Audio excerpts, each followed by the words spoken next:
नमस्कार, आप सभी का स्वागत है द मनमौजी में और मैं हूं स्नेहा आपके साथ। जो ये लोग कहते हैं कि बीजेपी सिर्फ धर्म की राजनीति करती है, तो उन्हें ये वीडियो देखने की जरूरत है जिसमें एक मुस्लिम शख्स की हार्ट अटैक से मौत हो जाती है। और जैसा कि मुस्लिम समुदाय में ये रिवाज है कि दफन करते वक्त मृतक को आखिरी नमाज अदा की जाती है, तो वहीं जब इस मुस्लिम शख्स की मौत हो जाती है तो यहाँ पर मस्जिद के इमाम को बुलाया जाता है आखिरी नमाज अदा करने के लिए। लेकिन इमाम मृतक को आखिरी नमाज अदा करने से इनकार कर देता है। पता है क्यों? क्योंकि वो एक बीजेपी सपोर्टर था। जी हाँ, मस्जिद के जो इमाम हैं उन्होंने साफ तौर पर नमाज अदा करने से सिर्फ इसलिए इनकार कर दिया क्योंकि जो मृतक शख्स है वो और उसका पूरा परिवार बीजेपी सपोर्टर है। तो अब मैं आपको ये खबर पूरी विस्तार से बताती हूँ। दरअसल उत्तर प्रदेश के मुरादाबाद जिले के कुंदरकी नगर निवासी एक युवक ने मस्जिद के इमाम और कमेटी के लोगों पर उसके पिता की मौत के बाद जनाजे की नमाज न पढ़ाने का आरोप लगाया है। युवक का आरोप है कि उसके पिता बीजेपी में काम करते थे, तो वहीं सिर्फ इसलिए ही मस्जिद के लोगों ने बीजेपी कार्यकर्ता होने की वजह से उनके जनाजे की नमाज नहीं पढ़ाई। अब आप ये देख सकते हैं कि इन लोगों में इतना जहर भरा हुआ है कि अगर कोई बीजेपी का सपोर्ट कर रहा है या फिर बीजेपी के लिए काम कर रहा है, तो ये इमाम जो अपने आप को अल्लाह का आदमी बताते हैं, ये अपने ही कौम के लोगों के साथ किस तरह की हरकत कर रहे हैं कि इंसान के मरने के बाद भी वो सिर्फ बीजेपी के लिए अपनी मंशा जाहिर कर रहा है। तो वहीं आपको जिले के कुंदरकी नगर के मोहल्ला कायस्थान के रहने वाले दिलनवाज के पिता अली दाद खान, जिनकी हार्ट अटैक से मौत हुई है, वो बीजेपी के कार्यकर्ता थे। वो पार्टी की बैठकों में शामिल हुआ करते थे। पिछले हफ्ते ही उनकी हार्ट अटैक से मौत हो गई। दिलनवाज जो मृतक का बेटा है, उन्होंने इमाम पर आरोप लगाते हुए कहा कि जब उनके पिता का जनाजा मस्जिद में ले जाया गया तो इमाम और कमेटी के लोगों ने उनके जनाजे की नमाज पढ़ाने से मना कर दिया। परिवार वालों ने उनसे नमाज पढ़ाने के लिए काफ़ी मिन्नतें की, लेकिन नमाज जनाजा नहीं पढ़ाई गई। किसी तरह से दिलनवाज ने अपने रिश्तेदारी के जरिए दूसरे इमाम को बुलाया और फिर जाकर नमाज पढ़वाई गई। इसके बाद अपने ऊपर लगते आरोपों का जवाब देते हुए मस्जिद के जो इमाम हैं, जिनका नाम मौलाना राशिद है, उनका बयान सामने आया है। उन्होंने कहा कि आपको ये समझना होगा कि जनाजे में जो नमाज पढ़ाई जाती है, उसका पढ़ने का पूरा अधिकार अगर किसी को होता है तो खुद मृतक के परिवार का होता है। लेकिन अब जिस तरह से ये आरोप मुझ पर लग रहे हैं कि हमने नमाज पढ़ने से इनकार कर दिया क्योंकि उनके पिता बीजेपी के कार्यकर्ता थे, तो मैं बता दूं कि यह आरोप निराधार है। इनके पिता पैगंबर मोहम्मद की शान में गुस्ताखी किया करते थे, जिसे ध्यान में रखते हुए हमने उनके जनाजे में नमाज नहीं पढ़ने का फैसला किया। इनका ये बयान कितना सच है और कितना झूठ, वो तो यही जाने, क्योंकि एक पिता के मरने के बाद बेटा ऐसी बयानबाजियां करे तो हो नहीं सकता। क्योंकि जिस तरह से मृतक के बेटे दिलनवाज खान ने भावुक होकर मीडिया को बताया कि उनके पिता बीजेपी समर्थक रहे हैं और बीजेपी को ही वोट देते थे, इसलिए उनके परिवार को आरोपी पक्ष के लोग गैर इस्लामिक ही मानते हैं। उन्हें समाज से अलग करने का प्रयास किया जा रहा है। मतलब हिंदुस्तान एक लोकतांत्रिक देश है, यहाँ पर लोगों को पूरी आज़ादी है कि वो किसी को भी अपना वोट दे सकता है और अपना नेता चुन सकता है। तो वहीं ऐसे में अगर मुस्लिमों को बीजेपी की पार्टी पसंद है तो इसमें क्या गलत है? अगर बीजेपी सरकार कोई स्कीम लाती है तो क्या वो मुस्लिमों पर लागू नहीं होती? क्या उन्हें इसका फायदा नहीं मिलता? मेरा सवाल यही है कि अगर उन्होंने बीजेपी को वोट दिया भी तो क्या हुआ?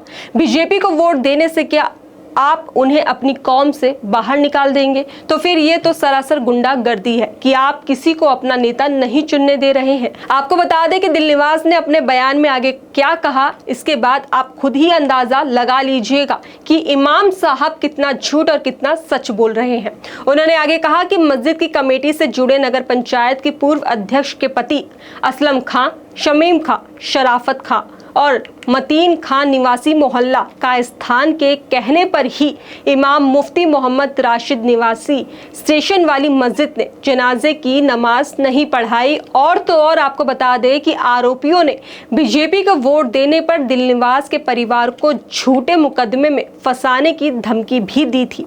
दिलनवाज का कहना है कि आरोपियों ने उसे और उसके परिवार को जान से मारने तक की धमकी दी है। कस्बे में उसका परिवार अब अकेला है। उसकी 3 बहनें, पत्नी और 2 छोटे छोटे बच्चे हैं, जिससे परिवार समेत उसकी जान को भी खतरा है, क्योंकि ये लोग समाजवादी पार्टी के दबंग लोग हैं। अब इससे तो साफ होता है कि समाजवादी पार्टी जो सत्ता में आने के लिए इतनी बेसब्र है, इतना इंतजार कर रही है, जो लोकसभा चुनाव के जीतने के बाद अब कितना फड़फड़ा रही है। जो लोग कहते थे कि सीएम योगी के राज में कितनी ज्यादा गुंडागर्दी बढ़ गई है, तो फिर उन लोगों को यह खबर देखने और सुनने की जरूरत है, क्योंकि समाजवादी पार्टी के जो लोग हैं अब वो अपनी दबंगई पर उतर आए हैं, लोगों को डरा रहे हैं और धमका रहे हैं।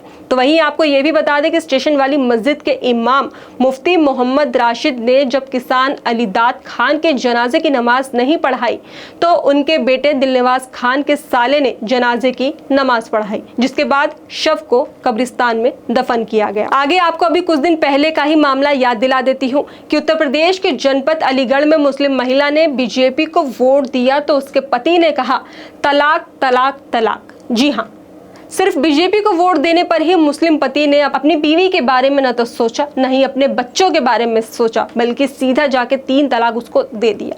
पीड़ित महिला ने बताया कि उसकी सेवान मियां नाम के एक शख्स से शादी हुई थी और शादी भी धूमधाम से की गई थी। शादी के समय उसके माता पिता ने करीब 8,50,000 रुपए का दान दहेज भी दिया था। पीड़ित महिला, जिसका नाम आसिया है, उसने आरोप लगाया है कि उसके पति सेवान मियां बीसी में सीट आने पर जिला पंचायत सदस्य का समाजवादी पार्टी से इलेक्शन लड़े थे, लेकिन इलेक्शन में वो हार गए थे। इसके बाद से सेवान मियां ने अपनी पत्नी के साथ मारपीट करना शुरू कर दिया था और घर से रुपए लाने की धमकी दी। फिर लड़की के परिवार ने जैसे तैसे करके 2-2.5 लाख रुपए लड़के को दिए, जिसके बाद से लड़का कुछ दिनों तक शांत रहा। फिर आसिया ने आगे बताया कि 26 अप्रैल 2024 को लोकसभा चुनाव के दौरान वो वोट डालकर अपनी अम्मी के साथ घर लौट रही थी। तभी रास्ते में उसका पति सेवान मियां और उसका छोटा भाई शब्बू और सादान तीनों ही उसे रास्ते में मिले और पूछा कि तुम किसको वोट डालकर आई हो। तब उसने कहा कि वो फूल यानी कि बीजेपी पर वोट डालकर आई है। यह सुनते ही सेवान मियां आग बबूला हो जाते हैं और उसे गाली गलौज करना शुरू कर देते हैं। सरेआम जो है अपनी बीवी की इज्जत का ख्याल न करते हुए उसे तलाक दे देते हैं। अब आप खुद यहाँ पर देख लीजिए कि असली गुंडागर्दी किसके राज में है। बीजेपी सरकार 3 तलाक कानून को लेकर आई है, जिसके चलते काफी मुस्लिम महिलाओं को राहत मिली है, लेकिन अभी भी कुछ ऐसे लोग हैं जो बीजेपी से इतनी नफरत करते हैं कि वो अपना धर्म, अपना घर दोनों ही उजाड़ने के लिए पूरी तरह से तैयार है। आपको भी हाल ही की एक और घटना के बारे में बताती हूं, जिस पर सपा पार्टी के किसी भी नेता को तो छोड़िए, सपा सांसद डिंपल यादव जो महिलाओं के लिए बीजेपी सरकार पर आरोप लगाती रहती है कि बीजेपी सरकार महिलाओं के लिए कुछ नहीं कर रही है, उनकी सुरक्षा को लेकर कोई काम नहीं कर रही है, तो उन्होंने अभी तक इस पर कुछ नहीं कहा है। आपको बता दें कि अयोध्या में एक नाबालिग बच्ची जो सिर्फ 12 साल की है, उसका शारीरिक शोषण किया गया और आरोपी और कोई नहीं बल्कि सपा का ही नेता है, जिसका नाम मोहित खान है। सपा इस घटना पर चुप्पी साधे हुई है, कोई भी इस पर बोलने के लिए तैयार नहीं है, लेकिन हाँ, बचाने के लिए सभी आगे हैं। आपको बता दो, इस घटना को लेकर जब फैजाबाद से सपा सांसद अवधेश प्रसाद से सवाल किया गया, तब उन्होंने जवाब क्या दिया, आप खुद सुनिए। के ही क्षेत्र से और आपकी ही पार्टी के एक नेता पर आरोप लगा है, नगर अध्यक्ष हैं, उन पर आरोप लगा एक माइनर लड़की से रेप का, क्या कहना है सर आपका? मैंने भी कहा कि I am not aware of the fact unless until, जब तक हमको कोई जानकारी न हो तो I am not able to say, I am not able to utter anything, any words regarding matter. अब हम जानकारी ले लेंगे तब कोई बात आपसे बता पाएंगे। सर, लेकिन हर जगह मीडिया में ये बातें सामने हैं, फोटो वीडियो सब कुछ सामने है। उस let me know about the accidents, about the matter, whatever you like to ask me. Let me inquire, let me see, तभी तो हम बोल पाएंगे।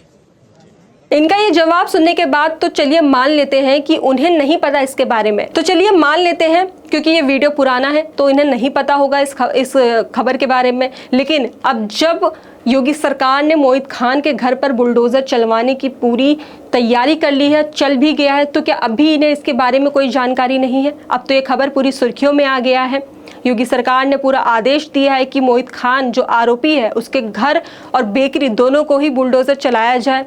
तो क्या अभी तक आपको इसकी जानकारी नहीं है? बता दें कि इस घटना के सामने आने के बाद दोबारा जब सपा सांसद अवधेश प्रसाद से सवाल किया गया तो और पूछा गया कि आपके नेता मोहित खान के घर पर बुलडोजर चला है, इस पर आप क्या कहेंगे, तो सांसद जी कहने की बजाय पत्रकार पर ही भड़क गए और अपनी ही बखान करने लगे। पत्रकार ने पूछा कि क्या आप मोहित खान को जानते हैं? तब उन्होंने कहा नो नो नो नो, ऐसा है, मैं जा रहा हूं कल फैजाबाद। तो एक बार फिर से पत्रकार ने पूछा कि क्या आप मोहित खान को जानते हैं? तो सांसद जी गुस्सा गए और उन्होंने कहा सुनिए, आप जबरदस्ती पूछेंगे क्या? You are journalist. मैं 1977 में पहली बार सूचना मंत्री रहा। आडवाणी जी केंद्र में हमारे सूचना मंत्री थे, प्रदेश में हम थे। I know each and everything in what manner you can ask. तो देखा आपने सवाल क्या था और सांसद जी ने क्या जवाब दिया। देखा जाए तो असली गुंडागर्दी इनके ही राज में है, जो ये कह रहे हैं, जो ये कर रहे हैं कि अगर आप बीजेपी में काम कर रहे हैं तो आपके जनाजे में नमाज नहीं पढ़ी जाएगी। अगर आप बीजेपी को वोट देते हैं तो यहाँ पति अपनी पत्नी को तलाक दे देता है। और तो और सपा नेता ऐसा घिनौना काम करे तो सब चुप्पी साध ले और अपनी ही बखान करने लगे। खैर, इस खबर पर आपकी क्या राय है हमें कमेंट बॉक्स में जरूर बताएं।